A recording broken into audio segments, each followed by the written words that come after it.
Dr. Preston, the Yes, ma'am. community, hello, darling. The community meeting along with the video is on the college website.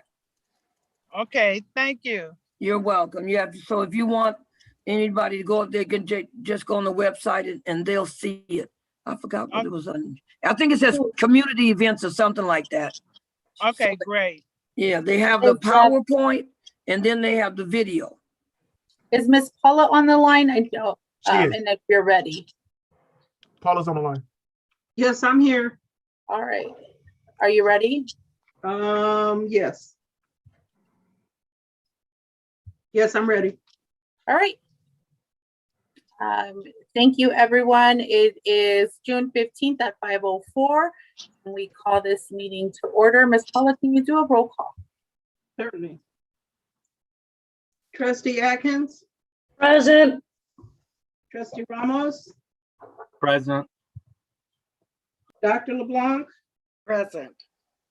Trustee Calhoun, Present. Dr. Little, Present. Trustee Lopez. Present. Thank you. All right, moving on to item number 6, report of actions taken in closed session. And we do have something to report. And so let me report language is in closed session, the board took action to approve a settlement agreement with an academic employee pursuant to which the employee agrees to resign and release claims in consideration of the settlement payments and over covenants as specified in the agreement, a copy of which is available for public inspection upon request. The roll call vote was as follows: 4-0, and 1 board member was absent. In closed session, the board took action to approve the claim of Marcus Thompson in the amount of $452.93. The roll call vote was as follows: 4-0, and 1 board member was absent. In closed session, the board took action to approve the claim of Maria Gutierrez in the amount of $1,092.05. The roll call vote was as follows: 4-0, and 1 board member was absent. Moving on to item number 7, approval of open session agenda. Can I get a Madam President, we have forgotten our pledge of allegiance. Pledge allegiance. Oh, I apologize, everyone. Thank you. Trustee Calhoun, would you mind leading us in the Pledge of Allegiance? Oh. Okay. I got you with your flag. Right hand over your heart, ready, begin. I pledge allegiance to the flag of the United States of America and to the republic for which it stands, one nation, under God, indivisible, and liberty and justice for and all. justice for all. Thank you. Thank you, board members, for that. Thank you, Lauren. Moving Thank you, on Lauren. to item number 7, can I get a motion for approval of open session agenda? I have one correction.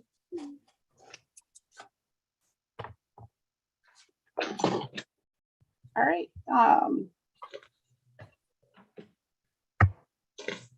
You're muted, Dr. I Crowe. have one correction. I'm waiting for the correction update. Sorry about that. In the board policy administrative regulation section, I want to remove one of the policies from review, which is section 17. Sorry, give me 1 second. 17.04 from the agenda. Can you repeat that again? I want to remove item 17.04 from the agenda.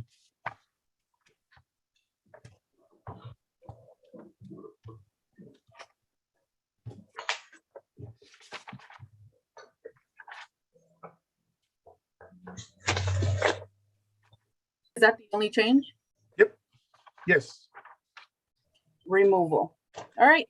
Can I get a board agenda approval So with the moved. edits of removing 17.04? Second. I didn't hear the first. I apologize. I heard the second.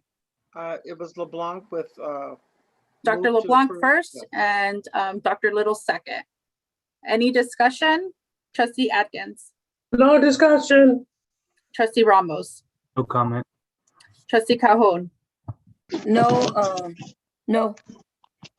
uh, Trustee Little, Dr. Little. No, thank you. See no discussion, Ms. Paula, can you do the roll call? LeBlanc has no discussion either. Apologize, Dr. LeBlanc. Oh, that's okay. Trustee Atkins, Aye. Trustee Ramos, Aye. Dr. LeBlanc, Aye. Trustee Calhoun, aye. Dr. Little, Aye. Trustee Lopez. Aye. Thank you.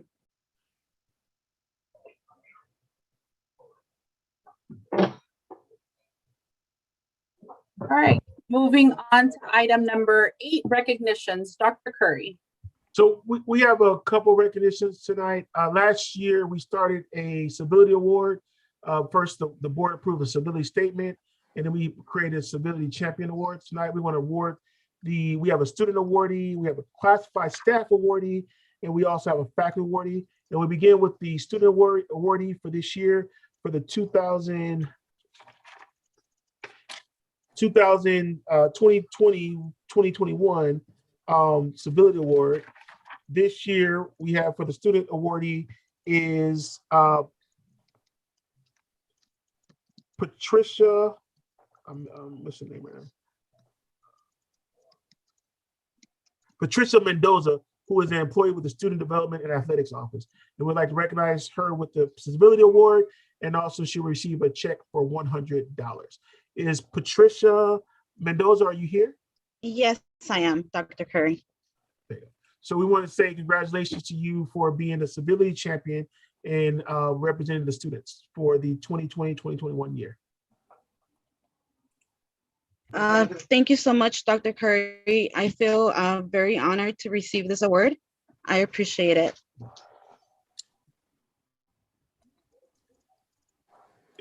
Is there any board comments?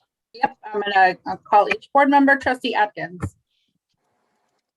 Yes, congratulations, Ms. Mendoza. Keep up the good work and looking forward seeing you on campus real soon. And congratulations. Thank you, Vincent. Mhm. Trustee Ramos. I just want to say congratulations for all your hard work. Dr. LeBlanc. Thank you. Congratulations. Trustee Calhoun. Congratulations to you, Miss Patricia Mendoza, and what a great job. Thank you. Well deserved. You deserve it. Thank you so much. Dr. Little. I just want to extend my congratulations and thank you so much for working on behalf of our students and our entire Compton College community. And congratulations as well. Next up, Dr. Curry. Next up is Dr. Ossie, who is our professor in science, technology, engineering, and math department. Dr. Ossie has been here for a number of years. He was previously awarded the Distinguished Faculty Award, but Dr. Ossie is our Civility Champion Award for faculty. Dr. Ossie's here. Yes, sir. Thank you so very much. Highly appreciate, right? I love Compton. Compton is my last love. Highly appreciate it. Hey, can I call you now? I want to open it up to the board members. Trustee Benkin. Yes, congratulations. I've been knowing you a long time, and you've done a wonderful job for our students and an excellent instructor. So congratulations. Trustee Ramos. Congratulations and thank you for your service to our students. Thank you. Dr. LeBlanc. Congratulations. Trustee Thanks. Calhoun. Congratulations and thank you for your hard and determination work and also for working with our students. Thank you. Well deserved. Once again, well deserved. Thanks. Dr. Little. Congratulations and thank you again so much for all of your hard work on behalf of our students and our entire college. And again, congratulations. I do want to echo the sentiments of my colleagues on the board. Congratulations. Thank you. Next up, Dr. Curry. Next, we have the classified award, Sean Whaley, who is the research analyst with the Institutional Effectiveness Office. And he is the winner for the classified. Sean. Oh, thank you. So very humbled and honored to be recognized. This wasn't something that was on my radar, so I was touched to be thought of. Thank you all.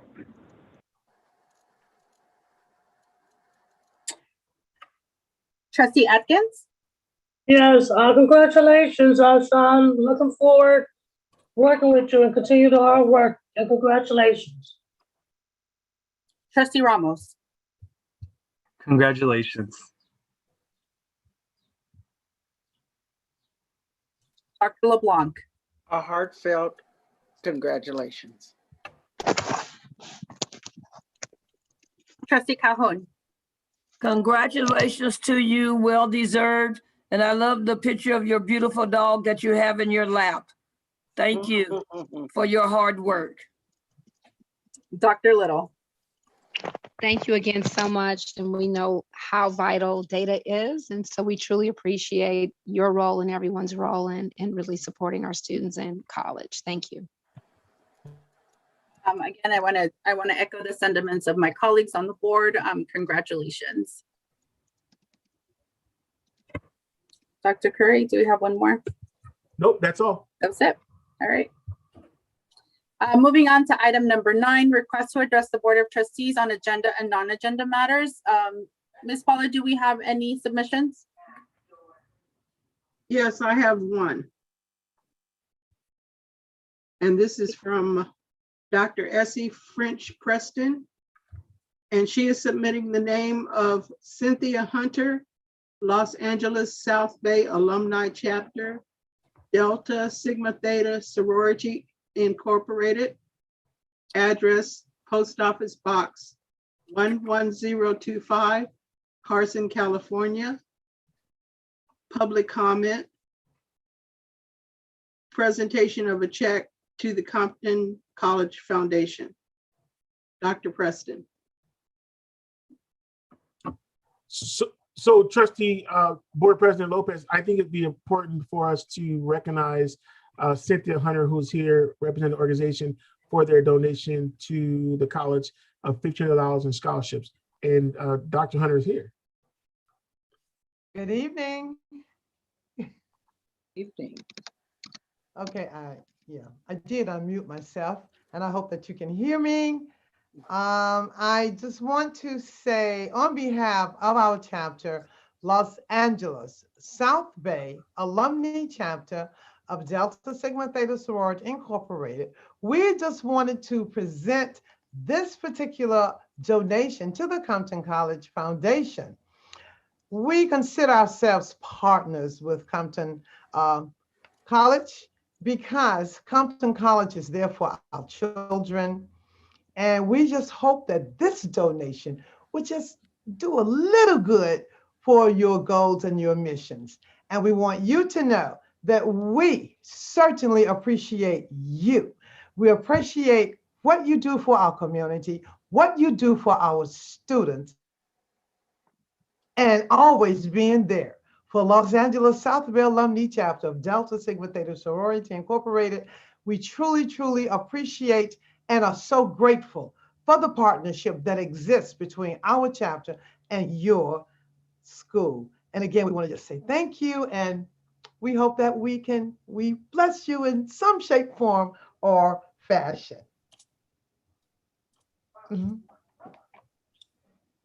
Thank you.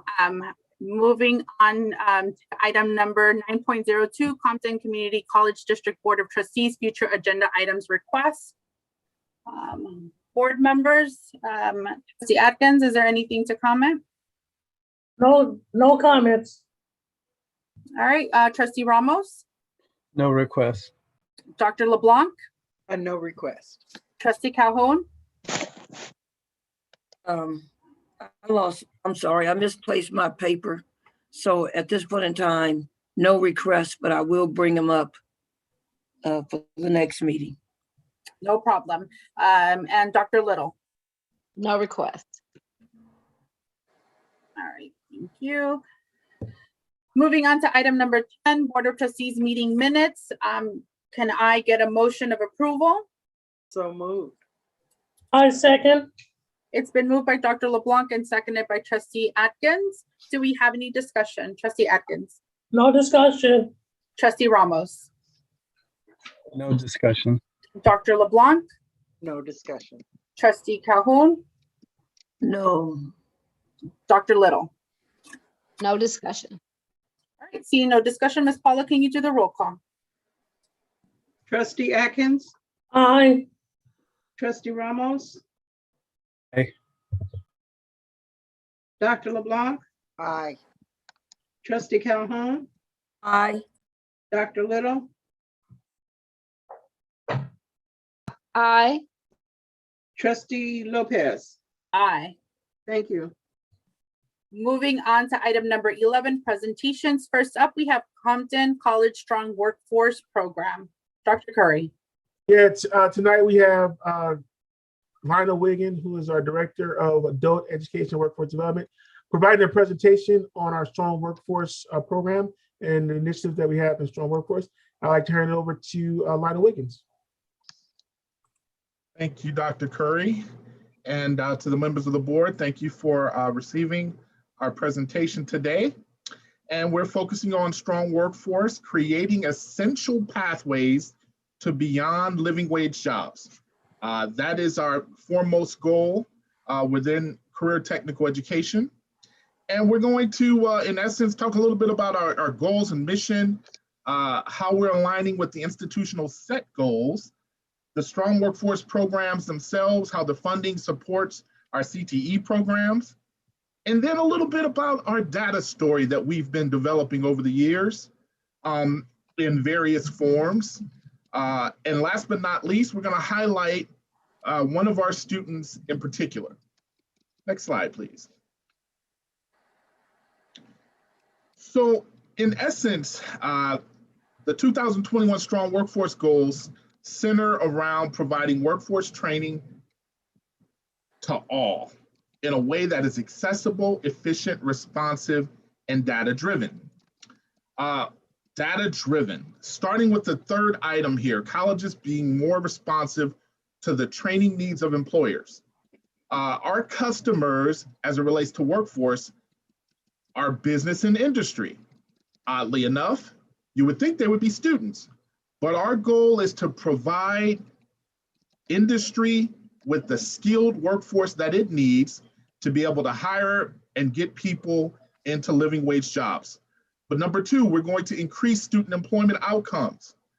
And number one, last but not least, we seek to help prepare our student body through work-based learning experiences. And the workforce development department in and of itself, we're seeking to offer quality service, give people dynamic programs that they can connect with, but ultimately we're trying to enhance their human potential, sort of what they're bringing to the table. That's done through helping them utilize tools that help them to build this sense of informed decision-making. Just like we use data to help us make decisions about our programs and how we utilize our resources, we want students to learn how they can use data to make informed career decisions. And ultimately, you have this individual and group competitiveness that's created as the region experiences this economic competitiveness of people coming into the workforce that are now prepared. Next slide, please. So what does that look like for us here at Compton College? Well, when we consider the institutional set goals in relation to strong workforce, let's take a look quickly at the targets.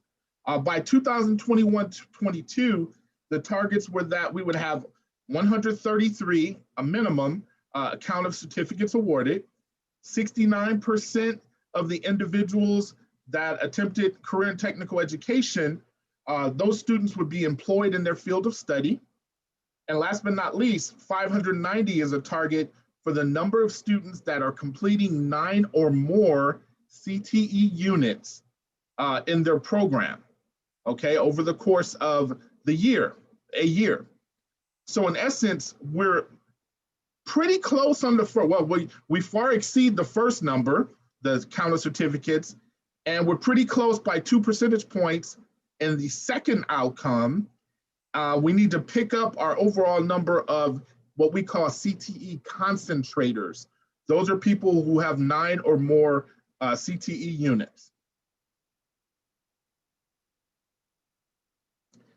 The way that CTE, strong workforce funds are utilized in our CTE programs is through the use of enhancing technology, equipment, other elements related to the CTE programs to help the faculty be able to raise the skill set and the training ability of our students to meet the demands of employment. They change ever frequently. And so you can see our array of CTE programs that we offer here at the college, and resources have been used to support all of those areas in one way or another. Next slide, please. So that brings us to this concept of what is the CTE data story? How can we convey a sense of how the investments that have been made in CTE are impacting our college campus and the surrounding economic base? Well, the Santa Rosa Junior College puts out the Career and Technical Education Employment Outcomes Survey every year. And in essence, they hire people that work for them, and they send questionnaires to students throughout the community college system. For us here at the campus, our 2020 report, take a look at a few of the questions that they're asking. How satisfied are students with the education and training that they received in CTE at your campus? We have a 91% either very satisfied or satisfied rating as it pertains to that question. They randomly select CTE students and they send out a questionnaire to them. These are the responses that were received. Look at the next question. How many students secured a job that is closely related to their program of study? Very close in the blue or in the green, close, 22.6, that comes to about 66.9% of those students surveyed reported that they were currently working in a field that was closely aligned with their program. Now that's pretty great. Next slide, please. All right, furthermore, we see that, well, how many months did it take for you to find a job? Let's see, in the blue, 0 months. In the green, it took me 1 to 3 months, 47.6% of students after completing. Tan, 4 to 6 months. Those are still pretty good numbers. That pushes us well into the 60% range. I think that's about 63%. Took from 0 to 6 months to gain a job. What were the hourly wages of those students before training versus after training? Now you can see on the left here, we have hourly wages, their median hourly wages, and then at the bottom, wages before starting school, and then wages after schooling. Now this is the median, this is on average. So there was a $5 pay increase on average for those who completed a program. And that really varies by program. Those numbers can be a lot larger for some programs that have a lot more demand based on the local economy. Next slide, please. Okay, here we have on the left, what is your current employment status? 54.5% of students were employed at least one job. 12.2% employed at more than one job. You see some were unemployed, seeking work, 11.4%. And this is a very interesting chart because it helps us to see, although we already know a number of our students are working when they go to school, they're continuing to maintain that full-time workload as well as picking up additional work to sustain themselves. But as we look at the difference between, over on the right, hourly wages of transfer students and non-transfer students before training versus after training, we see that there's that $5 pay differential for transfer students. And then we see a $4 pay difference from blue to green. The blue is before training and the green is after training. So both groups, whether you're seeking to transfer or not transfer, are experiencing a pay increase. And those are great outputs to be considered. Now, our focus has been on building an integrated network of supports and technology resources that help learners excavate sort of their hidden talents. It's okay, you can go to the next slide. And with that being said, some of the students that come in, as much as we would like them to complete their CTE programs, they actually get snatched up by business and industry before they're able to complete their certificates or degree programs. And one of the things we'd like to do is work more closely with business and industry to help ensure that those individuals are able to complete their program. But to give you an example, this is Giovanni Puck. Giovanni is 20 years old, and he is a student of Pamela Richardson, who is our welding instructor. Giovanni is working for SpaceX, and he hopes to become a welding engineer. Currently, he's making about $26 per hour, and he said it was okay to share his information.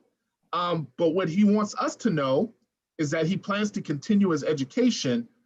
Our hope in helping to leverage this work-based learning structure is to give students a chance to learn under these companies and continue to progress while still being in school, to the extent that they don't have to leave to go work without leaving their foot in a classroom to continue their learning. That is our overall strategy. And we're excited to say that we're engaging in some efforts with the start of our first students in our work experience program. And we have 5 that will begin at Palisades Media Group this summer. So that is our CTE success story. And we thank you for taking the time with us today. Are there any questions? Thank you so much for that. I'm going to start off with Trustee Atkins. Yes, Mr. Wiggins, how long has this program been in effect on campus at Compton College? The welding program? Yes. Oh, wow. Yeah, the welding program, I'm actually not sure how long it's been in existence. It's been around for a good number of years. Dr. Curry, do you have a sense of when we first started the welding component? It's before my time, but it's been around for over 20, 30 years. Yeah. Well, I just want to congratulate to that student and congratulate to you and your welding students for the job well done. Keep up the good work. Thank you. Mhm. All right, moving on to Trustee Ramos. I just want to say thank you, Mr. Wiggins, for this very great detailed presentation. Thank you. Thank you. Dr. LeBlanc. Thank you, Mr. Wiggins. A very informative presentation, and I'm looking forward to our numbers moving up from 66% in the alignment to the field of welding, and also looking for our numbers to move up past that 60% mark of having 46% of the students getting jobs within 4 to 6 months to an even shorter period of time as we move forward. So thank you so much for sharing your information today. Certainly. Very Thank you. informative. Trustee Calhoun? I'm sorry, I had to step away. Is this 1101? With the we're talking about the workforce presentation? Yes. Is that 1101? Correct. Yes, it is. Okay. Mr. Wiggins, you had up there about a student success story, and maybe I missed it because I had to step away. Sure. Who was the student? What was the success about? Right. Well, Yeah. that student's That's the name, welding, right? correct. That student's name is Giovanni Ekpuck, and he's interested in becoming a welding engineer. So he's going to have to go on and earn his bachelor's of science degree. And he was actually explaining to Miss Pam what the steps are, because traditionally we send students off into the workforce with their certificate and maybe their associate in science degree. But some of our students want to go on and get their bachelor's degree. So he actually, he was pulled out of the program, got hired before he completed and got his certificate. And he's excited, loves his work environment. He's working at SpaceX down in Torrance. And yeah, they're really excited and want to see more of our students. So we're trying to get them trained up. Okay. Is that Pamela Richardson in the picture? That is Pamela Richardson. Okay, I just wanted to make sure. Yeah, she's a fantastic teacher. She teaches very well. Yes, ma'am. Yes, she does. I'm glad that we have her at our college and that she is still there. She is fantastic in her duties and training and teaching all about welding. So I'm glad she is a Compton College person that teaches welding. Thank you, Mr. Wiggins. I really like this report. I really do. Thank you. Moving on to Dr. Little. I just want to thank you so much for this report. And I think that as we continue to discuss the connection between education and workforce development, especially post-COVID, and just the new opportunities that are coming, these reports are really insightful. So thank you again. Anytime. Thank you. All right, thank you so much for your presentation. Appreciate it. Thank you. Moving on to item number 11.02, Compton College implementation of Assembly Bill 705, Student Success Act of 2012 matriculation assessment. Dr. Curry. It's a great pleasure we get to bring in Dr. Rebecca Blanchine and also Dr. Abidan Osana-Peju to talk about our AB705 implementation here at Compton College. And I will turn it over to them. Good evening. Thank you, Board of Trustees. My name is Dr. Rebecca Blanchine. I have the pleasure of serving as the Dean of Student Success and the Dean over the Fine Arts, Communications, and Humanities pathway. Good evening, members of the board. I'm Abiodun Osana-Peju. I'm the Dean of Student Learning, Health and Public Services, and STEM. So Tonight, we'll be presenting to you an update of the implementation of AB705. So to start, we are going to talk about our 2020 and 2021 activities. We're going to discuss the English and Math Team Teaching Pilot, our English Reduced Class Size Pilot, the pilot success and retention by ethnicity. We're going to discuss the community of practice, the support that has been in place for our faculty related to AB705 efforts, the student support, and our plans for 2020 and 2022. Next slide, please. So for our 2020 and 2021 AB705 activities, we had a summer bridge that focused on English and math preparation workshops for our College Promise students. In terms of our CRM Advise, which is our intervention or support tool for student success and giving our early alerts, for spring, 100% of our full-time English faculty submitted alerts and 75% of our full-time math faculty submitted alerts for students. So we've had very strong participation with alerts from both math and English. For our English low capped enrollment pilot, our English 101 courses were taught with a max cap of 23 to focus on effective teaching and learning. Our co-teaching pilot had 2 full-time professors that were equally responsible for creating, teaching, and assessing the class. The community of practice gave our faculty an opportunity to meet together and standardize syllabi and ensure student-centered and equity-minded design. And lastly, we have our instructional specialist positions that are with 2 faculty members that are placed in the SSC for 20% release, and they've been very instrumental in creating additional activities related to AB705 and support for our tutors and for our faculty and students. So as part of this study, we had the co-teaching model, which included 4 sections of English 101, that is our language and composition course.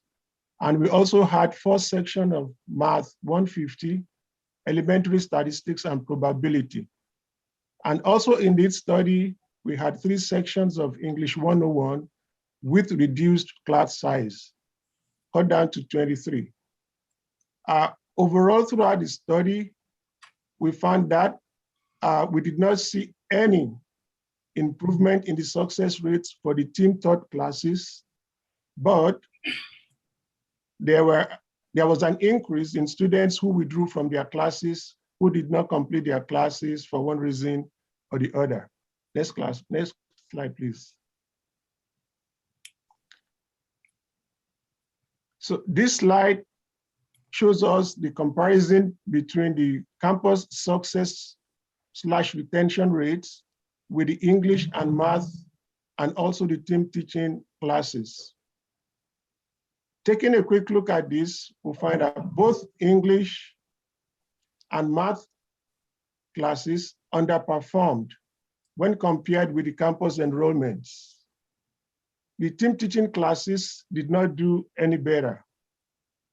The success and retention rates decreased to about half of that for the whole campus, while the withdrawal rate increased to about twice that of the campus. Next slide, please. In the case of the reduced class sizes, the rates are much better than the overall English enrollment, but not as good as the rates for the campus. Next slide, please.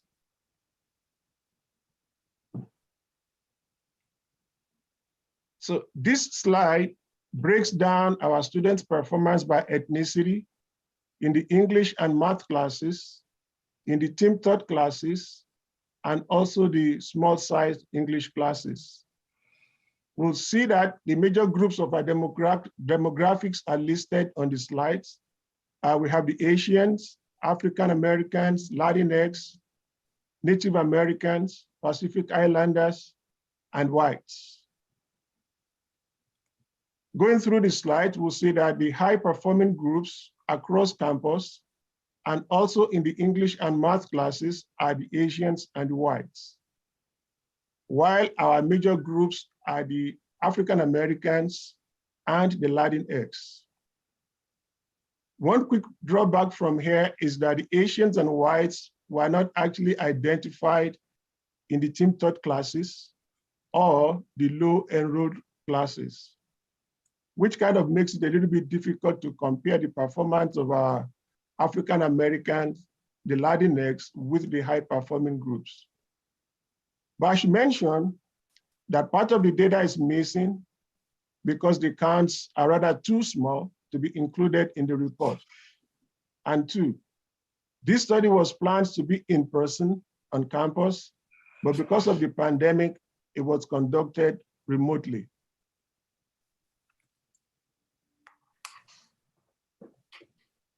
So the overall summary here is that Because of the small sizes of some of the data that we have to interpret the data with caution.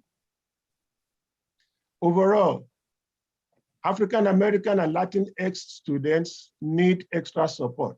They did not perform as much as the Asians and the whites. Also, African American and Latinx students had increased success and retention rates in the low-capped English classes. They performed better in the low-capped English classes. African American students in the English team teaching classes had similar success rates when compared to English classes overall, but the rates were lower for Latinx. And also, team teaching in math had lower success rates for both African American and Latinx students. Next slide, please. So our community of practice started in the summer of 2020, and this had structured meetings that continued bi-weekly during the 2020 and 2021 academic year. And this allowed our faculty to standardize their syllabi to ensure student-centered and equity-minded design.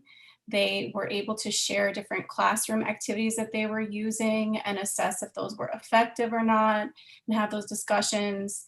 They also did dialogues on student work and brought those to the community of practice and discussed grade norming. They shared best practices and failures, and then they had space to reflect on the pilot data, the initial pilot data, and consider future efforts. Next slide, please. For faculty support, the faculty had extensive professional development in the summer, bi-weekly meetings in the fall. And then for the team teaching partners, they also were able to meet outside of the classroom instruction for 2 to 3 hours per week in order to assess the student work, share best practices, missed opportunities that they had, and analyze data. Next slide, please. So for student support related to AB705, our Student Success Center has provided drop-in tutoring services for both math and English, and they've done so via Zoom while we've been remote. We have an embedded coach program that provides additional support to classes that we know are specific trouble math and English classes for students. Our Net Tutor provides free online 24/7 tutoring services, and that can be on demand live, or they can also drop off papers and get feedback at a later time. Our instructional specialist for math has been amazing in creating math workshop series for our students that really focus on just 1 hour specific topics that are trouble spots for students. Our instructional faculty specialist for English led a lot of reading writing workshops. She, this last semester, just did a research paper boot camp and coordinated with our librarians. And she also created a common writing center assignment to use so that the English faculty could use this within their Canvas class in order to increase our participation of using tutoring services in the SSC. And then there's also open resources that our math faculty are using and incorporating within their Canvas courses. And EdReady is a software that we have been implementing to have modules that the faculty can use to help prepare students that are underprepared in their transfer level classes. So moving forward, for the 2021-2022 academic year, the plan is that the English faculty will continue to have the community of practice activities and also do team teaching.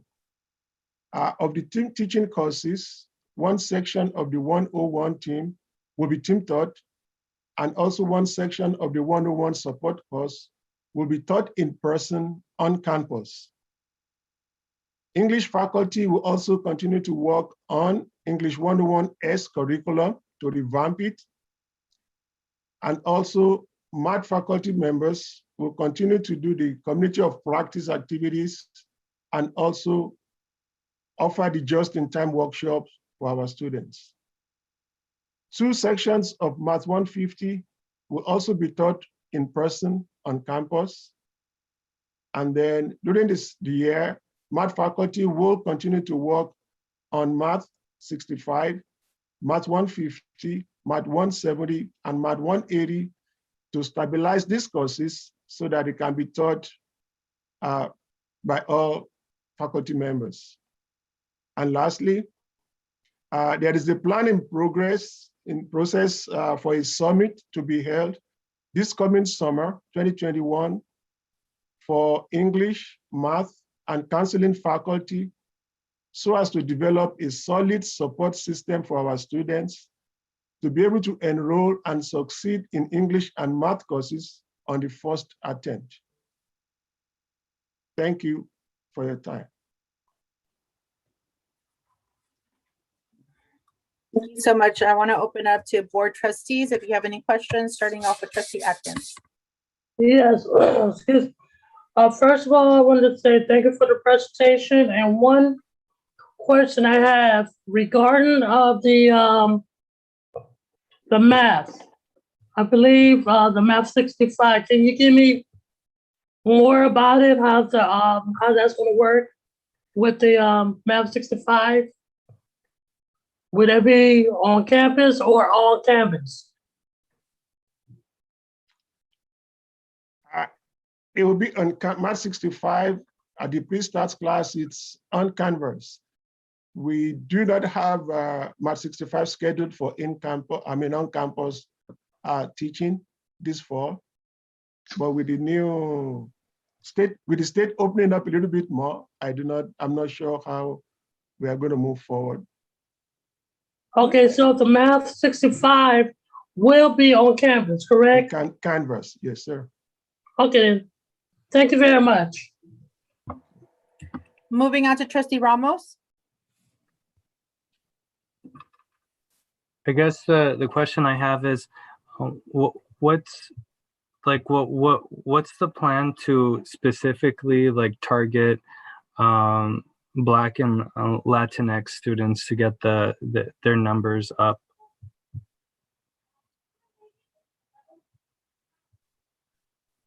Okay, so that's part of the efforts that are going to be considered by the counseling and the math and English faculty members to work out strategies to make sure that we have more and more of the African Americans and Latinx taking these college classes and succeeding at once. And I also know that we are familiar with the fact that we just opened this, I can't describe the title very well, for African Americans. There's this new position that we are launching that we are expecting this person to work with our African Americans, recruiting them, bringing them onto our campus and working with them to make sure that they succeed as they take classes on our campus. We also know that our students have really struggled, or they've reported in various ways that they've struggled with the online learning a lot of students have. And so we're very happy to be opening up our Student Success Center as of next Monday to offer tutoring in person for students and to have our library doors back open for students to get those services that they need, and to be able to reserve study rooms to have the space. A lot of students did mention that they just didn't have the adequate space while we were remote to be successful in these classes.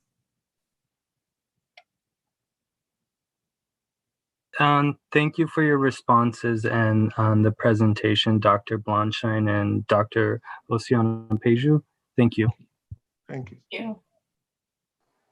Moving on to Dr. LeBlanc. Thank you both for the presentation. I just had one question. I just wanted to get some clarity on the approximate number of face-to-face or trying to figure out how many hours your library is going to be open and the tutors are going to be available for people to actually sit down and work with the students, or is everything online? No, we're going to continue our online services for sure. Yes. But for the summer, we're going to be open Monday through Thursday For tutoring, they'll be able to book appointments between 10 and 5 p.m. and our library will be open from 9 to 5 p.m. Very good. So, we have all that set up through Cranium Cafe so that they can book appointments. And like I said, there's also study rooms available in our library. And then there's study rooms upstairs in the SSC. And they also can use the computer lab within the Student Success Center as well. So they can reserve one of there's 100 computers in there, but we have certain computers that are marked off for them to use, and they can book to come and work on their papers or anything that they need to use the computer for. They can come to the lab. Okay, so what is the mechanism that you're using to get that information out to the students? Because that's a wonderful resource, but if the students don't know it exists, it's for naught. Heather's been great. It's on our main website right now. It's linked with all the other in-person services that we have. And so we have the scheduler up, and it's also listed on the SSC webpage and the library webpage. There's links. But I think from that main page, and just the messaging out to all faculty, making sure that the students know, through Canvas, we're definitely heavily promoting this because we want them to come and use these services that we know they need. That sounds wonderful. Has any consideration been given to just maybe preparing a one-page flyer or something, that just a simple, here are the dates, here are the times you can come, just in case they don't click on all of those different links? Dr. Lamont, can I jump in on this question? I think it's a valuable question to ask, not only in the Student Success Center, but as colleges reopen for services to the community and for the students. I think we have to have a different strategy, not only on online and social media. I know today we did a text message and emails to students about registering for the summer session. So I think we need to look at different strategies and also in English and in Spanish to really put out information to our community. And that's something I've been really thinking about as it relates to outreach, but it's not just about social media, it's also about how we communicate. And so as we open up, I think that needs to be a part of our communication strategy of how we communicate that to individuals. So I do think a flyer is helpful. I think a flyer in English and Spanish will be helpful. I think the website is critical. I also think social media is critical. I also think sending emails to students as well is critical. And I think text messages to students as well. Yes. And so we're following this process, but I think your question for a flyer, we should be able to create a flyer as well and have that information. But most people are looking at information on social media, but also we got to figure out a way to get directly to them. And then also one thing that we can do based off this question with the call center we set up with Dr. Jimenez is to have him make sure that we put out information about the library and other services being available. So we can tighten that up a little bit, and I'll provide a report at the next meeting on that. Excellent. Thank you so much. Moving on to Trustee Calhoun. Yes, can you go up to back to page 3, please? Ooh, you move fast. Page 3. Okay, where it says co-teaching pilot, 2 full-time professors equally responsible for creating and assessing the class, right? I think you said it didn't work. Is that correct? Yes, the data didn't show that they did any better than regular students enrolled in the class with just one instructor for this first go round of the pilot. Yes. Okay, I'm saying one more time. So one teacher did better than 2 teachers. Overall, for the enrollment of those classes, overall, in the total amount of students that took English, the percentage was higher success than if they were in the team talk courses. Right, because page 4. So page 4, where you said the data suggested improved success, and I think you talked about that. There was an increase in students who withdrew from their classes. Was it because it was 2 teachers, 1 teacher, or just did not fit their? timeline or whatever. Not talking against the teacher. I'm just saying what made them withdraw. So, Trustee Calhoun, let me interject just a little bit on this question regards to AB705 and the co-teaching and the success and retention. And I'll let the staff come back in and close it out on this question. The English department and the math department came with proposals for AB705.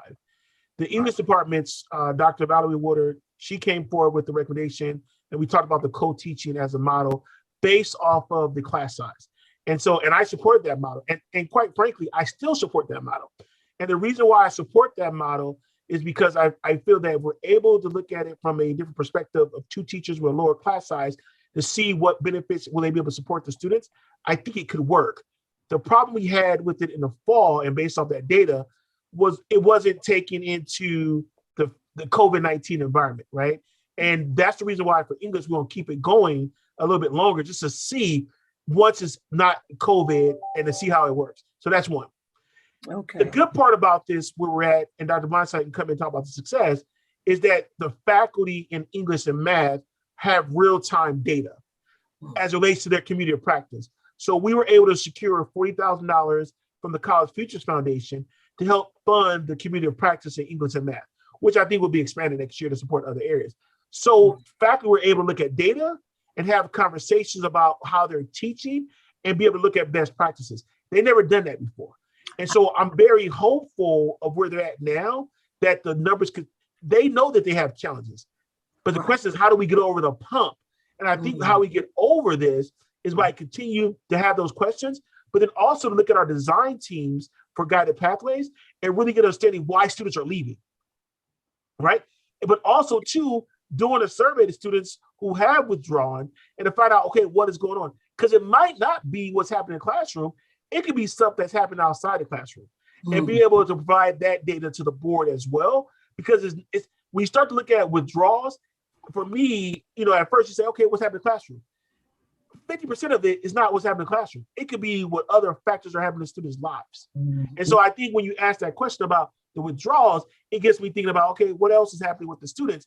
And that's where our design teams are doing a little bit more work to try to get a better understanding of the student experience, because it's not just about what's happening in the classroom. Dr. Bonsai, you want to add to that? Yeah, I would just like to say in the community of practice, I know that they did things like, talking about their, policies regarding accepting late work. They also looked at the students that weren't doing well, that were receiving D's and F's, and they actually did their own data on how many of those students just didn't turn in work at all. They had nothing to go off of.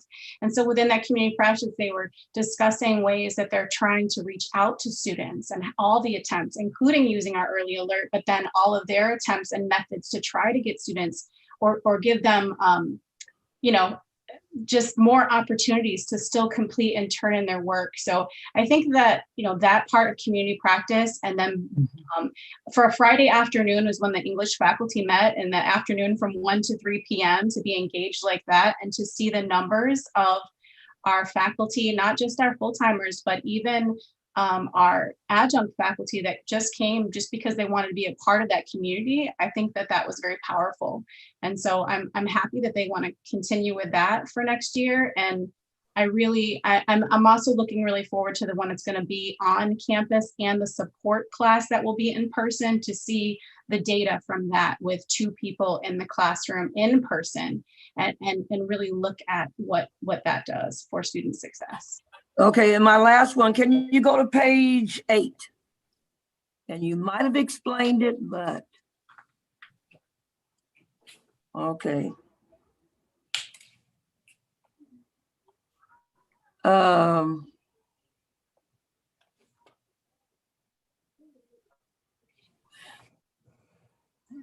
was trying to get an explanation on the second bullet point. It says African-American Latinx students need extra support. What type of extra support are you talking about? We're referring to any help that we can provide them to make sure that they are succeeding. Like I mentioned from the chart, this is a large group, and if we look at this closely, we'll find that they do not perform as much as the other groups. So we're thinking about what additional resources can we provide for them? Is it additional tutoring? Is it one-on-one thing? One of the things that we noticed, for example, we noticed that African Americans did quite a little bit better when they had the low capped classes, which I would say reflects on close interaction with the instructor, good monitoring, and one-on-one contact, which will be an additional support for them if they can have access to their instructors in that manner, to make sure that they are on top of their assignments, on top of their tasks, and they are able to, ask questions, get responses immediately, and be able to work as closely as possible with the instructors. With all the tutoring that we are doing, for example, we have been approved, Dr. Cody approved a number of hours for us to also put in place just-in-time workshops to help them as they go through their courses. Whenever they realize that there is an issue here, we have those workshops available that they can just go into and they get some additional support. Yeah, those are the kind of things we're thinking about, because we believe if they get that hands-on and immediate support, they should be able to do as equally as good as the Asians or the whites. I was really trying not to go to page 7. I was trying to stick to page 8. And I don't have any more questions. It was,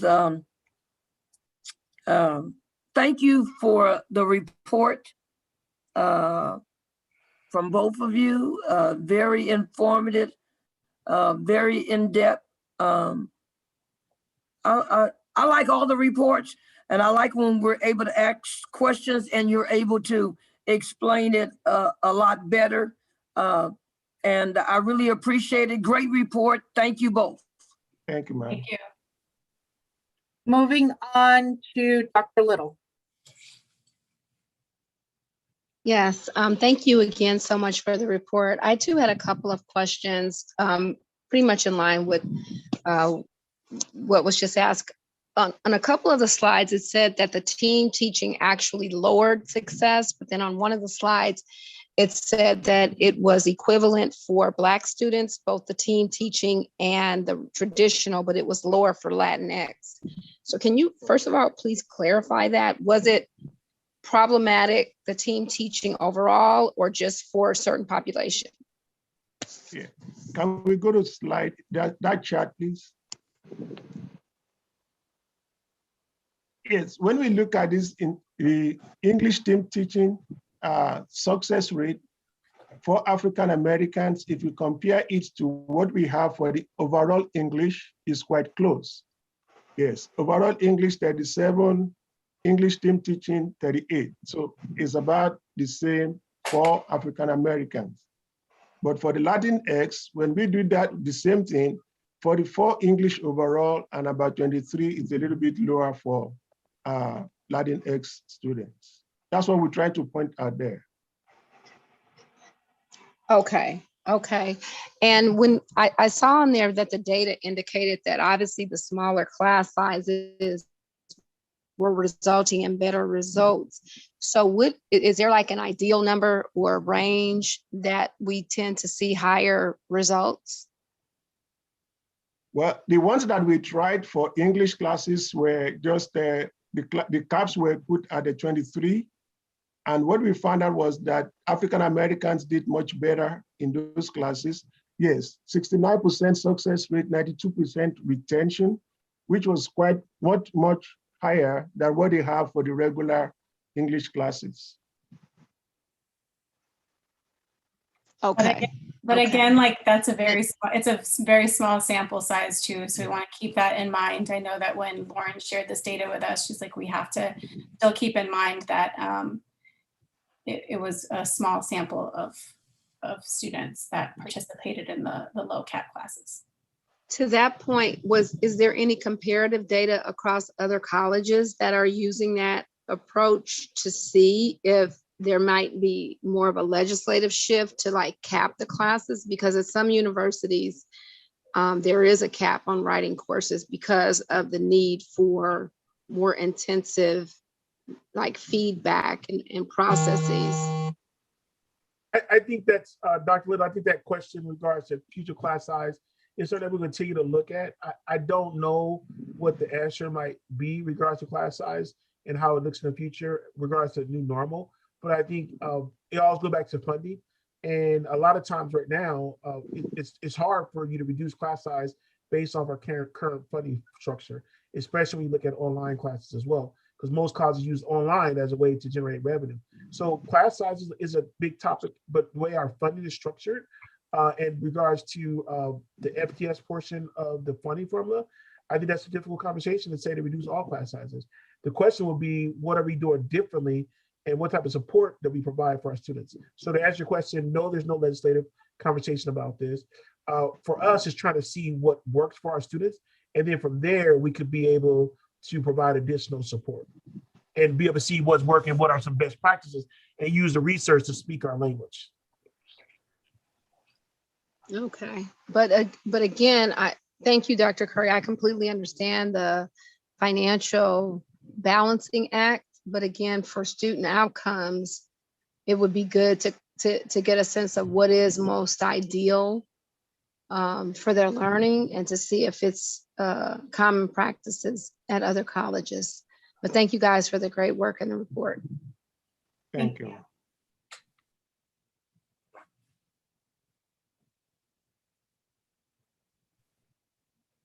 All right, thank you so much for the presentation. We appreciate it. Thank you, Professor Lopez. Thank you. Moving on to item 11.03, 2021-2022 Compton Community College District tentative budget. Dr. Curry. So today we want to present, and you have, the board has already seen the budget assumptions, and we already been through this the last 3 or 4 months. So today we want to talk about the budget because on the action agenda is for you to approve the budget. So Dr. Nasser will provide a brief presentation on the 2021-2022 budget that has been prepared for you for approval in the action agenda. Dr. Nasser. Thank you, Dr. Curry, President Lopez, Board of Trustees. So we present to you the tentative budget. Can you go to the next slide, please? So we're going to talk about the budget assumptions, and as Dr. Curry mentioned, we've already discussed most of them. Talk about budget summaries and what the next steps would be, and then there'll be an opportunity for you to ask questions. Next page, please. So at this point, we estimate revenues of 46 million. We've budgeted at 5,980 FTEs. As you know, we are on hold harmless at this point, and we are contemplating offering 1,389 course sections. COLA is 4.05. I want to just remind you that at one time, when there was a discussion, I think it was the initial governor's budget had a lower amount for COLA. And if you recall, in May, there was a budget revise, and the governor recommends 4.05. And I want to remind you all that this month of June, the legislature would enact a budget, and that percentage may be different as we discuss this again in the next, when we do the final budget. CalPERS is expected to increase, and so is CalSTRS. Unemployment insurance going up from 0.5 to 1.23%. Next slide, please. We talked about these positions last time when we talked about budget assumptions. These are positions that, faculty positions that we are going to be moving forward for fiscal year 21-22. Next slide, please. We are going to be hiring an American with Disabilities 504, 508 compliance and staff member, a classified position, to address some of the issues that we have as it relates to disabilities. Next slide, please. This one I want to bring to your attention that these positions were funded in the past through a grant that we have, the transition grant, and that transition grant will be sunsetting in the year or so. And then we are gradually moving the positions to be funded from the general fund. And it's mentioned that the Capital Recovery Fund was funding these positions. Next slide, please. We are, and you've heard Dr. Curry talk about this position at the last meeting. We are moving with a Director of Black and Males of Color Success position. It's a management position which will be funded from restricted funds. Next slide, please. Assumptions for one-time enhancements, enrollment management, and budget augmentations. Line of credit, 1.6. Post-employment, OPEB, 1.2 million, and then the Porters and Stores, $500,000. Next page, please. There's good news here. No, actually, we're going to $3.7 million. We're going to put in the enterprise resource planning as we move away from that funding that we have from the grant. We need to be prepared for this transition for our ERP. Next slide, please. Here was referring to is you see that item transfer $3.5 million for capital outlay. That's good news. At one point, the visual and performing arts was going to be in the future, but now it looks like it's moved up a year. And so it requires some matching funds. And so we're setting aside $3.5 million for that project. Next page, please. This is just a summary of unrestricted funds and how we will end up the year. I'll be glad to answer any questions that you may have on this. If we go to restricted funds,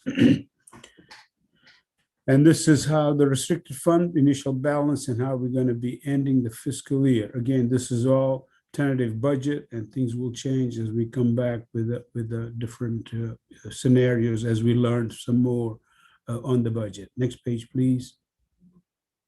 Here, the next steps, we need to close the books for this year. We need to submit claims for instruction building 1 and 2 for the match from the state. In June, as I mentioned earlier, the state of California will finalize the budget, and then we'll adjust our budget based on the new information. Next slide, please. And so in July, August, we'll update this information. September, we'll bring it to your approval as required by Ed Code. You need to approve the final budget at your September meeting. I'll be glad to answer any questions you may have. Thank you so much. We'll start with Trustee Atkins. First of all, excuse me, I wanted to say continue the good work and thank you for the presentation. Trustee Ramos. And just thank you for the presentation. Thank you. Dr. LeBlanc. Thank you. No questions. Trustee Calhoun. No question. My eyes are crossed from looking at all those numbers. Adding, subtracting, decimal points. Woo! So no questions. Thank you for the report. Thank you, Trustee Calhoun. Dr. Little. No questions. Thank you so much. All right. Thank you, Dr. Nasser, for the report. Much appreciated. Thank you. Moving on to item number 12. First up, we have Associate Student Body Report. I know it says Elizabeth Elizondo, but Dr. Curry has informed me it will be Stephanie. So do we have Stephanie? Yes. Good evening. Good evening, Board Trustees, Compton College colleagues, and honored guests. My name is Stephanie Leonor Del Cid, and I serve as the ASB Commissioner of Public Relations for the 2020 and 2021 academic year. I am here today to provide the last ASB report for June. This past month, ASB finished up the remaining of the spring semester by completing the following. Number one, the June 2020-2021 events, which included Race Matters, Anti-Racism Part 2. This event concluded the two-part series discussing how to continue becoming an anti-racist. Part B would be the grad toast night. ASB sent graduation grants to students who RSVP'd. We celebrated the students' accomplishments with games and a toast for the next step in life. The second part was the commencement. We are excited to conclude our spring semester, being able to meet in person to celebrate this event. We'll thoroughly enjoy the virtual event. I would like to congratulate our outgoing ASB members who graduated and will be transferring to their respective campuses. I would also like to thank Andre Pacheco, Director and Student Development and Athletics, for creating such a memorable event. And third will be ASB to ASG transition. As many of you may or may not know, I will be assuming the role of ASG President for the upcoming 2021-2022 academic year. I'm excited to continue the work I have done with you as the last ASB. I look forward to my new role as the first ASG president for Compton College and collaborating with the rest of you, as well as supporting our students and putting the community back into Compton College. This will conclude my ASB report for June. Thank you and have a great evening. Thank you so much, ASB President. I'm sorry, ASU, I think is a new title. Moving on, our next presentation, a 12.02 Academic Senate Report, Dr. Minadora Maldonado.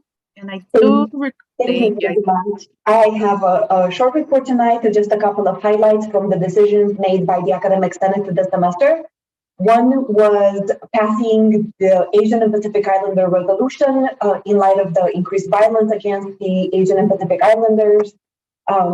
We felt it was our duty to pass a resolution showing our support for the community. Number two was to bring attention to a need for our campus to spend more time focusing on accessibility, making sure that we meet accessibility standards and we're not open, we're one, serving students properly, and number two, not opening ourselves to litigation. Number three, we have a new subcommittee of the Academic Senate, the Open Educational Resources Subcommittee. They have drawn some goals for Compton College, which include increasing our use of open educational resources for the upcoming years to 25% by the year 2023, to 50% by the year 2027, 75% by the year 2031, and somewhere between 85 and 100% reliance on open educational resources by the year 2035. We realize the 100% goal is ambitious. It might not be quite attainable for all courses, so we're leaving some room for some reliance on zero cost textbooks, but predominantly reliance on open educational resources. We have also reviewed quite a few policies, about 20 or so throughout the semester. Thank you to our educational policies, new subcommittee, and our curriculum committee has also reviewed quite a bit of curriculum this semester as well. So I want to thank everyone for your time and your commitment to Compton College.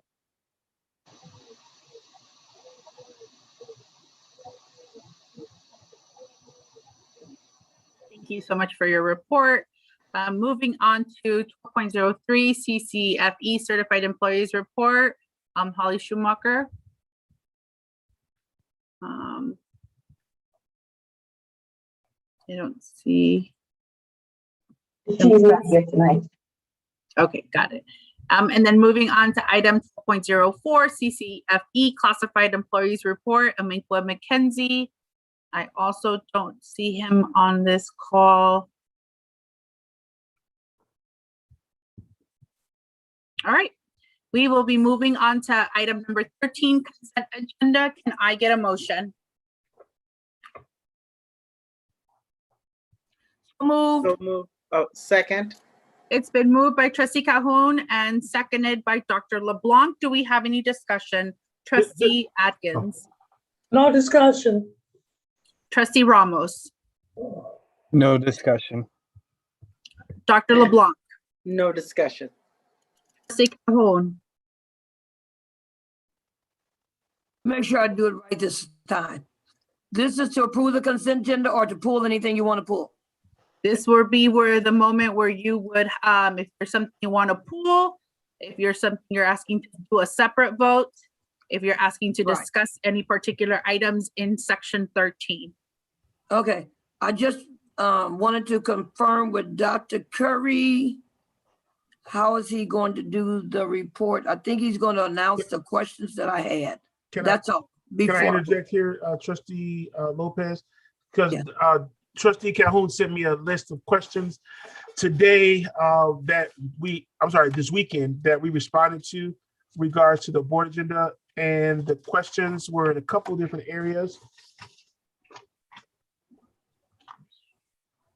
And we have responded to her questions. From the consent agenda, it was 13.12, 13.19, 13.30, 13.32, and also 13.33.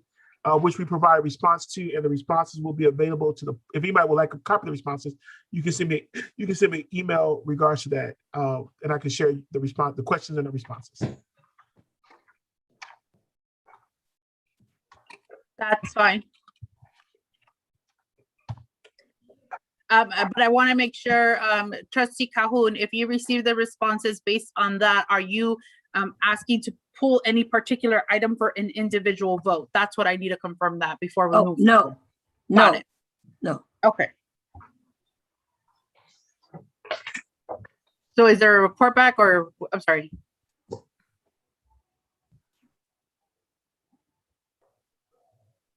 I think you can move to Dr. Little if she has any questions on it.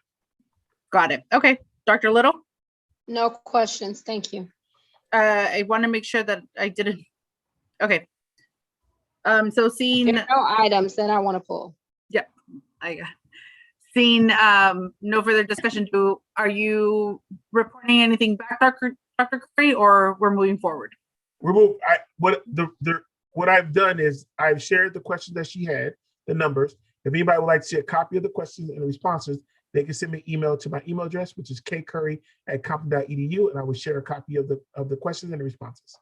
Got it. And so, Trustee Calhoun, I just want to make sure that you feel you have the answers that you need to move forward with the vote. Yes. Got it. Okay. Seeing no further discussion, Ms. Pollock, can you do a roll call? Trustee Atkins, No questions. It's your vote. No, it's your vote. Oh, aye, I'm sorry, aye.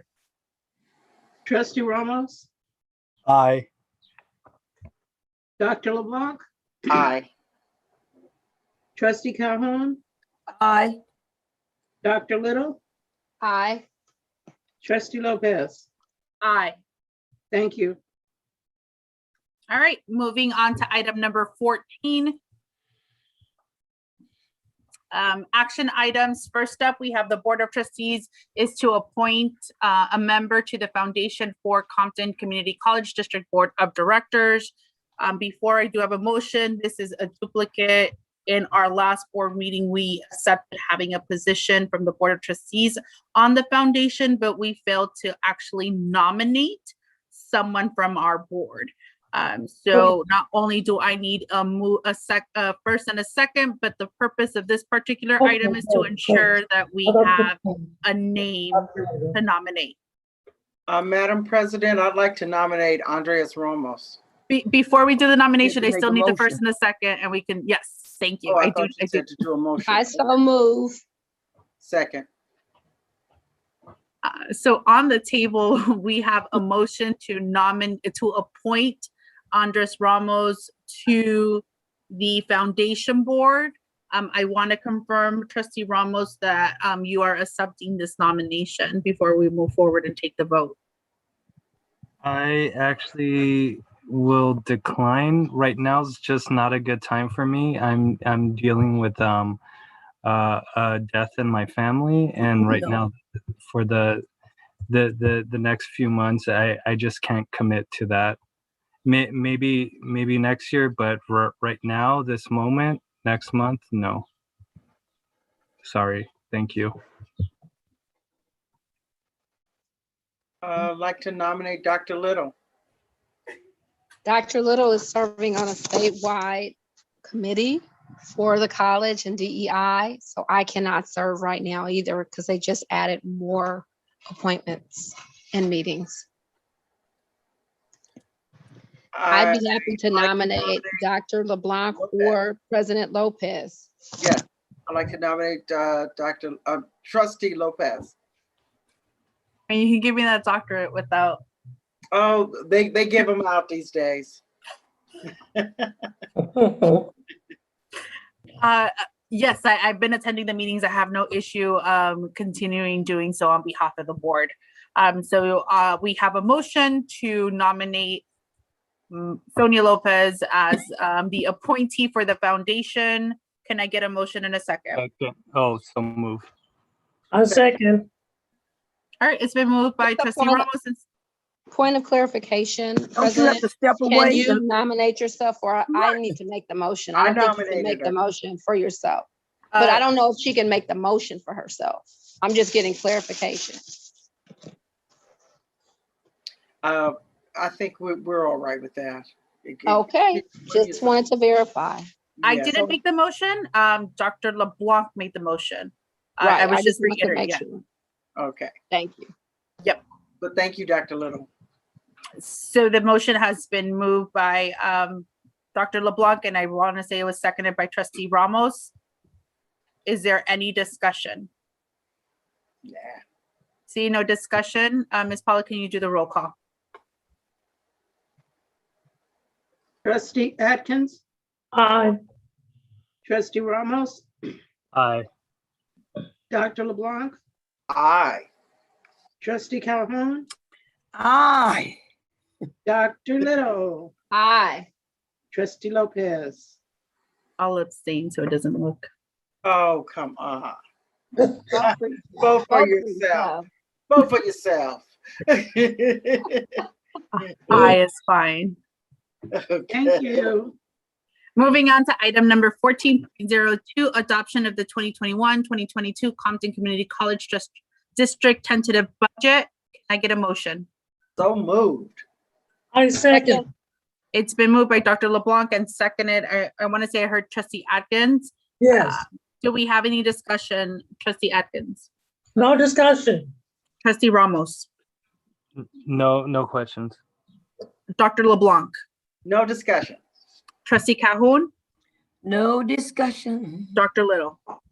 No discussion. Ms. Policy, no discussion. Can you do the roll call? Trustee Atkins, Aye. trustee Ramos, Aye. Dr. LeBlanc, Aye. trustee Calhoun, Aye. Dr. Little, Aye. trustee Lopez. Aye.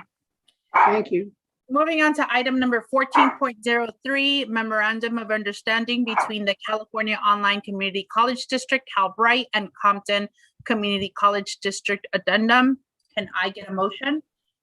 So moved. I second. It's been moved by Dr. LeBlanc and seconded by Trustee Atkins. Do we have any discussion? Trustee Atkins? No discussion. Trustee Ramos? No discussion. Dr. LeBlanc? No discussion. Trustee Calhoun?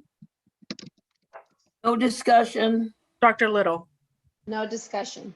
See, no discussion. Ms. Paula, can you do the roll call, please? Trustee Atkins, Aye. trustee Ramos, Aye. Dr. LeBlanc, Aye. trustee Calhoun, Aye. Dr. Little, Aye. trustee Lopez. Aye. Thank Moving you. on to item number 14.05, Administrative Services Resolution number 0615-2021C to establish gain limit fiscal year 2021-2022. Can I get a motion? So moved. Moved. Second. It's been moved by Dr. Little and seconded by Dr. LeBlanc. Do we have any discussion? Trustee Atkins? Clarification, No I believe discussion. that was Barbara Calhoun who's second. I apologize. Was that you, trustee Calhoun? Yeah, but I was gonna let Little take credit for it. Hey, we all friends up here. I need to have all the videos. No, thank you so much. Let the record show that it was moved by Dr. LeBlanc and seconded by Trustee Calhoun. That's you close, but it's the other way around. I need to have all these videos in the same one. It has been moved by Trustee Calhoun and seconded by Dr. LeBlanc. There you go. Boom, record correct. Is there any discussion, Trustee Atkins? No discussion. Trustee Ramos? No discussion. Dr. LeBlanc? No discussion. Trustee Calhoun? No discussion. Dr. Little? No discussion. All right, no discussion. Ms. Paula, can you do the roll call? Trustee Atkins, Aye. trustee Ramos, Aye. Dr. LeBlanc, Aye. trustee Calhoun, Aye. Dr. Little, What was that? Aye. Dr. Little, Aye. Thank you. Sonia Lopez. Aye. Thank you. Moving on to 14.06, contracts over 96,700, Atkinson, Edelson, Loya, Rudd, and Romo. Can I get a motion? So move. Hold on. I Second, had it. Okay, thank you. It's been moved by trustee Ramos and seconded by trustee Calhoun. Do we have any discussion? Trustee Atkins, No discussion. trustee Ramos, No discussion. trustee Calhoun. aye, No, No discussion. no discussion. Dr. LeBlanc, No discussion. Dr. Little. No discussion. Ms. Paula, can you do the roll call, please? Trustee Atkins, Aye. trustee Ramos, Aye. Dr. LeBlanc, Aye. trustee Calhoun, Aye, Dr. Little, Aye. trustee Lopez. Aye. Thank you. Moving on to item number 14.07, administrative services, contracts over 96,700, protected insurance programs for schools joint powers authority. Can I get a motion? so moved. Second, Sorry, then I didn't catch who moved. I think somebody beat me. I don't know if it was Atkins. And so I just took mine away and said second. Okay, it was me. It was, Got it. I just needed clarification. Thank you so much, trustee Atkins. It's been moved by trustee Atkins and seconded by trustee Calhoun. Do we have any discussion? Trustee Atkins, no discussion. trustee Ramos, No discussion. Dr. LeBlanc, No discussion. trustee Calhoun, No discussion. Dr. Little. No discussion. Ms. Policy, no discussion. Can you do the roll call, please? Trustee Atkins, Aye. trustee Ramos, Aye. Dr. LeBlanc, Aye. trustee Calhoun, Aye, Dr. Little, Dr. Did you- Little, Yes, I'm sorry. I couldn't hear you for a minute. Aye. trustee Lopez. Aye. Thank you. Moving on to 14.08, administrative services, contracts over 96,700, security services. Can I get a motion? So So moved. moved. It's been moved by Dr. LeBlanc, and then I want to say it was seconded by Dr. Little. That works. Moving on, do we have any discussion, trustee Atkins? No discussion. Trustee Ramos, No discussion. Dr. LeBlanc, No discussion. trustee Calhoun, no discussion. Dr. Little. No discussion. Seeing no discussion, Ms. Paula, can you do the roll call? Trustee Atkins, Aye. trustee Ramos, Aye. Dr. LeBlanc, Aye. trustee Calhoun, Aye, trustee Calhoun, aye, Dr. Little, Aye. trustee Lopez. Aye. Thank you. Moving on to 14.09, administrative services, contracts over 96,700, Xerox Financial Services. Can I get a motion? So So moved. move. Second. It's been moved by Dr. LeBlanc and seconded by trustee Ramos. Do we have any discussion? Trustee Atkins, No discussion. trustee Ramos, No discussion. Dr. LeBlanc, No discussion. trustee Calhoun, no discussion. Dr. Little. See no discussion, Ms. Paula, can you do the roll call? Trustee Atkins, Aye. trustee Ramos, Aye. Dr. LeBlanc, Aye. trustee Calhoun, Aye, Dr. Little, Dr. Little, Aye. trustee Lopez. Aye. Thank you. Moving on to item number 15, discussion and action. 15.01, 2019-2020 Compton College Fact Sheet. Dr. Curry. So we've been working over the last couple months. Lawrence Asenko has been working on our fact book. I just want to share the fact book with you. And hopefully the next couple of weeks you can toy with it and be able to get data from regards to what we're doing. Instead of printing out a PDF, you're able to drill down in the fact book to get data that you might need. And so it's set up through our Tableau system, and it's on our website. And I encourage you to look at that online the next couple of weeks. Trustees, Trustee Atkins, any discussion? No discussion. Trustee Ramos. No discussion. Dr. LeBlanc. No discussion. Trustee Calhoun. No discussion. Dr. Little. No discussion. All right, seeing no discussion. Are you asking for a vote on this or just, No, this is? No, that was just, the reason to vote is in case the board wants to see some changes to it. No. I wanted to make sure. You're good.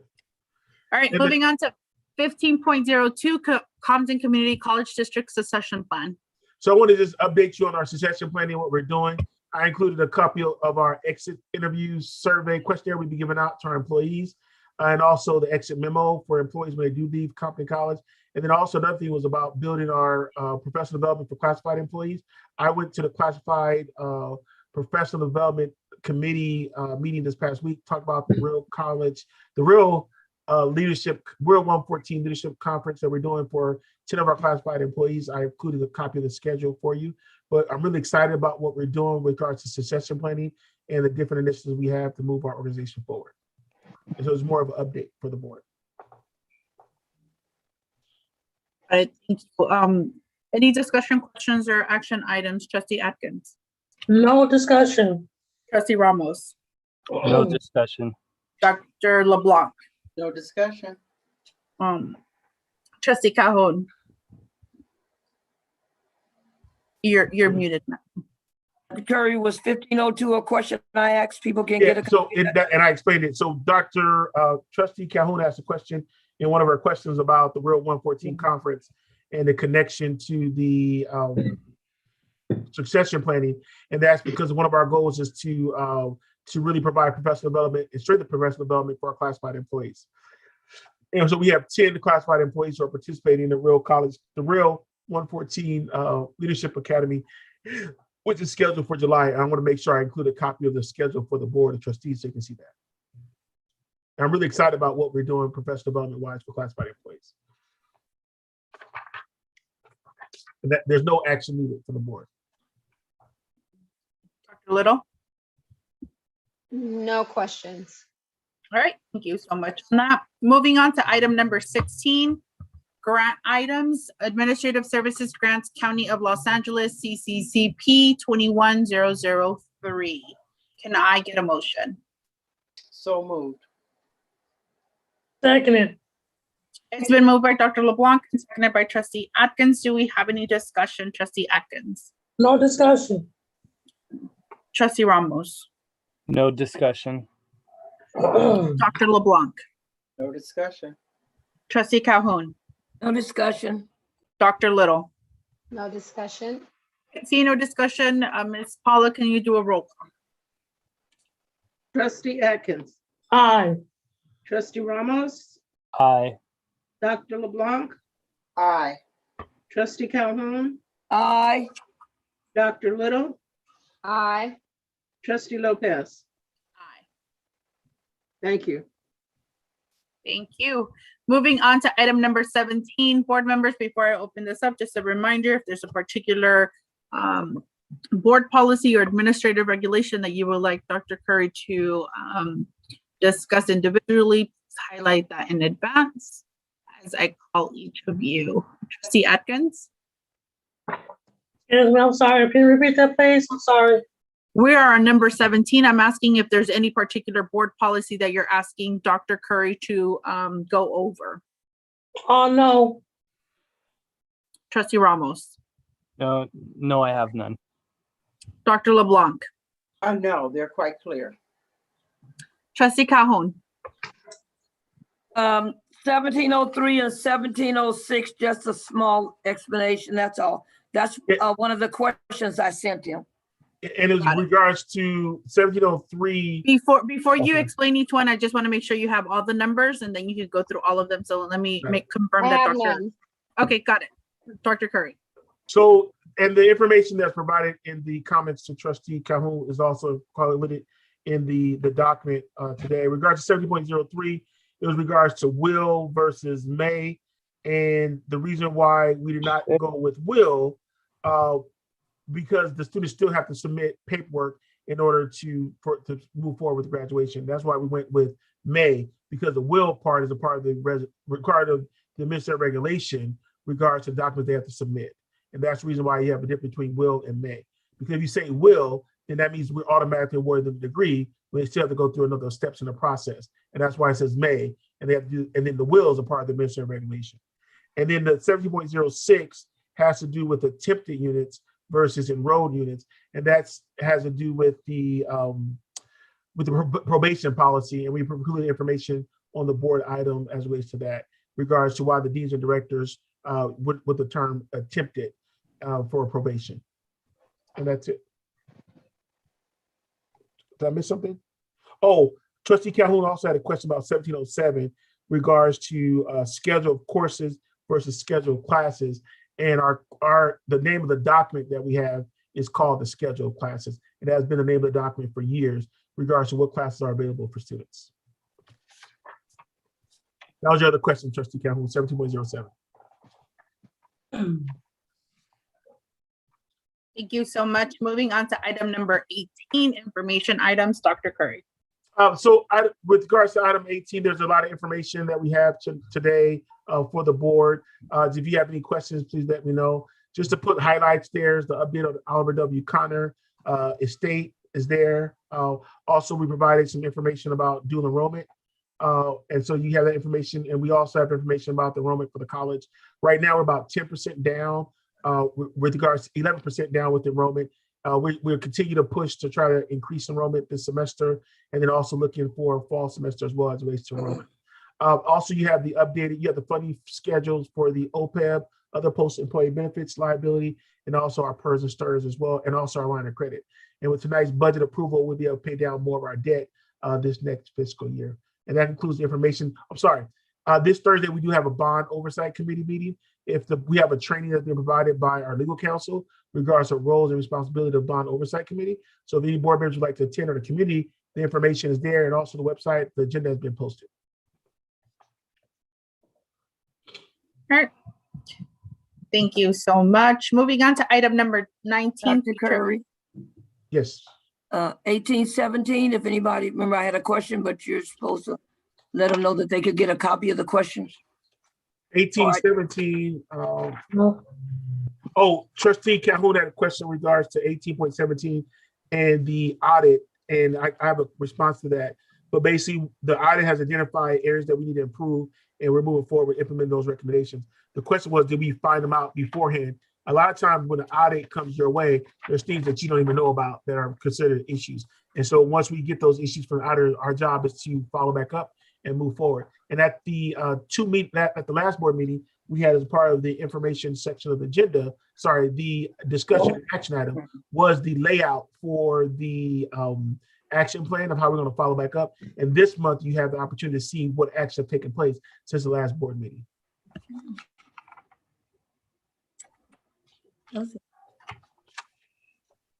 Any other items to discuss, board members? All right, moving on to item number 19. Future agenda items, Dr. Curry. So at the next agenda meeting, we have a couple items there. We have the Bond Oversight Committee annual report, which is being reviewed by the Bond Oversight Committee this month. We also have the update on facilities. As you know, we have several facilities projects that are in construction, an update on the health center and the stuff that we're doing with the health center, a staffing update, and then also an update on distance education. And that concludes what's coming forward to you. All right, moving on to item number 20, oral reports, Dr. Curry. Do you want, if there are any future items for the board, did we do that? That is at the beginning of the agenda. But we also have it as 19.01. Give me a second. Trustee Calhoun was the only one that was looking for her note. Do you have any, were you able to locate that, Trustee Calhoun? Nope, don't worry. So as it relates to my report, I want to say thank you very much to the staff, particularly Andre Pacheco, Director of Student Development and Athletics, and Heather Parnock, the Community Relations Director, for the commencement ceremony. I thought it was fabulous the way they did it. I'm really looking forward to next year's commencement, that we'll be able to recognize the graduating class of 2020, 2021, and also the graduating class of 2022. So I'm really excited about that and what we're doing. Also, I do want to report that this has been a long year for everyone. And I know that with the semester ending, we continue to push and continue to push things forward as it relates to student success. So I'm excited about the planning for next fall, but I'm also excited that people are taking vacation and some time off. And I'm also excited about the work we're doing for summer as we begin to open up our campus for students to be able to receive services. And that concludes my report.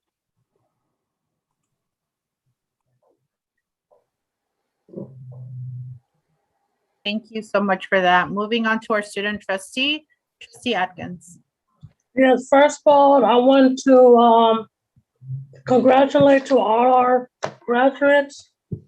Looking forward to seeing them come back to Compton to visit, as some of them become instructors. Second thing is too, as the board knows, that I am returning back to the board as your student trustee of 21-22, taking July 1st. I'm happy about that. I'm looking forward to work with an awesome and super team with the excellence of with Dr. Curry as our lead. I'm looking forward to work closely with everybody. And also too, I will be going to Ontario for a Black Caucus conference and retreat. And I'm happy to announce that I've been reelected again as the Black Caucus treasurer. So I'm looking forward to that. And all I have to say, have a good summer, be safe, and looking forward to be on campus again. So I turn it back over to our Madam President. Thank you so much, Trustee Atkins. Board of Trustees, we will start off with Trustee Ramos. I just wanted to give thanks to all the staff for all the employees that played a role in any of the graduation end of the year events. I was only able to tune into the nursing pinning ceremony, which I enjoyed, and also the commencement ceremony. And lastly, I wanted to congratulate Trustee Calhoun on her election to the CCC board. It turns out the results were announced, I think, before last month's board meeting, but I didn't find out until a few weeks after, a few weeks ago after the board meeting. But congratulations to Trustee Calhoun. And that's all I have. Dr. LeBlanc. Good evening, everyone. First of all, I'd like to thank Dr. Curry and the staff for the fantastic graduation ceremony. It was wonderful. Really, really enjoyed it. A special thanks to Heather for helping to get us all together and organizing. Heather, you did a phenomenal job. I'd like to give a shout out to my colleague, Trustee Barbara Calhoun, on her recent election to CCC, and just to our entire Board of Trustees of being able to stick together during the pandemic. This was an extraordinary time that our whole globe was going through. And it was just beautiful to be able to work on agendas without having in-house fighting while we were being exposed to a virus on the outside. So we were able to have harmony within our ranks. And that was just a beautiful thing. So congratulations again to all of our graduates and to the staff and faculty of the Compton Community College District for just holding it together while we were going through. Looking back to coming to the students coming back on campus and us moving towards, as Dr. Curry says, the new normal. Be safe this summer. I know they said you could take your mask off, but you know, look to the left, look to the right, make sure they're vaccinated. Anyway, have a good summer. Moving on to Trustee Calhoun.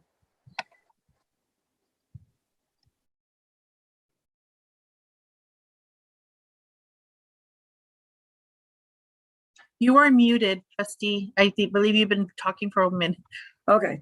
First of all, I'd like to give congratulations to everybody, from the clerical staff to the maintenance staff to classified to faculty to confidential, all the employees that we have, whether you played a part in the graduation or not, it was enough that you came through.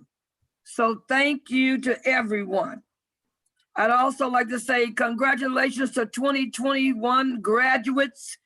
And I hope that when we open up and it's graduation time, again, that there is some way that we could stagger the time and 2020 come and 2021 come and then the 2022 graduates come so that they can walk across, although they already have their diplomas. I hope possibly, I don't know if it can be done, but I would really like to see something. I don't know how I could work. And I just want to thank everybody. I want to thank you to all of my board members who have faith and trust in me, that also help me, assist me, and guide and nurture me in order to be successful and being able to run for the triple CT board. I want to thank you, ladies and gentlemen, for that, because you give me a lot of courage. You uplift me when I say I can't do it, and you said there's no such word as can't. And we say the same thing to our students. There's no such word as can't. So I just want to thank the board for having faith in me for this position that I now have. Dr. Curry and the staff, thank y'all. The graduation, Miss Ava DuVernay, what a great speaker. It was fantastic to hear her and her speech and to see all the students' names scroll up. Their combinations. I was at the nursing pinning also, and I think I was at another one. I don't know if it was ASB or another one that I attended on Zoom, but I am so proud of everyone that has come through this and come through the struggle and have come to the have come through. And I know that there are some that are still struggling because we're struggling. So I would like to say, talk about it. Talk about it. Talk about it. Be about it. Find somebody to talk to. Grab a friend. Let them know what you're going through, because it's tough. I can't wait for the college to open back up. I'm looking forward to it. I've had my shot. I will be wearing a mask. I don't care what they say, because I don't know if the person on the right or the left has had their vaccination, and I cannot ask them that personal information. So I just want to say thank you. And Dr. Essie French Preston, thank you for that community meeting, you and Teresa, all about the HBCU. I want to let you know that it is on the website under the Trustees community meeting, along with the video and the PowerPoint. Such a great, so whomever wasn't there and you're interested in it, Go on the website and you'll be able to see it. And I'm looking forward to when I can really give a hug, if you want one. But until then, here is my virtual hug. I love you all.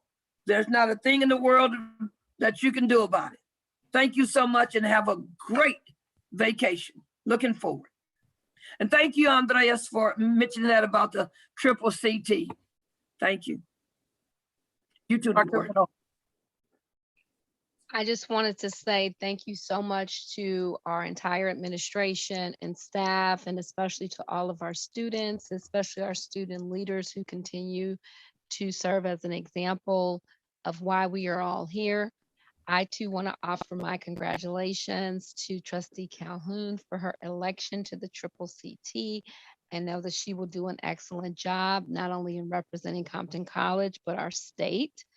Would like to also thank her for allowing me to be a co-sponsor for our great HBCU community meeting and conversation, and would encourage those who know of young people, whether it be our dual enrollment, whether it be our traditional enrollment, but all of the many opportunities that they have at secondary schools like HBCUs, higher education opportunities across the country. So just want to remind everyone and thank all of the wonderful staff that joined that meeting, all of the administrative staff that came and supported us for the entirety of the meeting. Thank you so much. And to Dr. Preston and Teresa for the wonderful presentations. Would also just like to remind each of us as we are moving into summer, and to just really continue to not only think about how we are taking care of ourselves from a health perspective, but to really be thoughtful about social justice and how not only education, but just the ways in which people are being attacked for their identity and how each of us can play a role.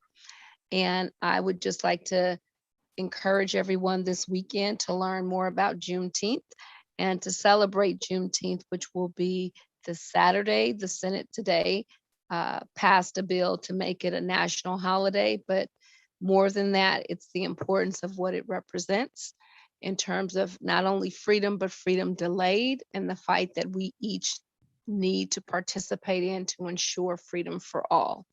Thank you again to President Lopez and the entire board. That's all. Dr. Little, you got to talk about your son going to Tuskegee and your other son going to Tuskegee. They were great on the Zoom. Thank you, Trustee Calhoun. Yes, I am celebrating my son who graduated from Tuskegee University and HBCU. So watch the tape, but thank you so much, Trustee Calhoun. Thank you, board members. I do want to echo a lot of the sentiments shared. Congratulations to Trustee Calhoun. We have great representation on the Triple CT board, and looking forward to the feedback and updates that you will be providing our district with what is going on statewide. In addition, I do want to congratulate all our graduating seniors. Sorry, not seniors, all our graduating students. And I do echo the sentiments of Trustee Calhoun in having a big ceremony come 2022, in which 2020, 2021, and 2022 can participate in the walking ceremony.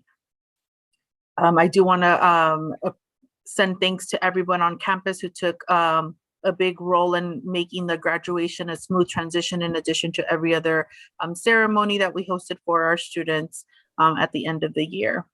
Lastly, I know we mentioned Juneteenth. There will be a couple of community events that are on calendar. On Friday, there is an event at Magic Johnson, and they will be providing on-site services.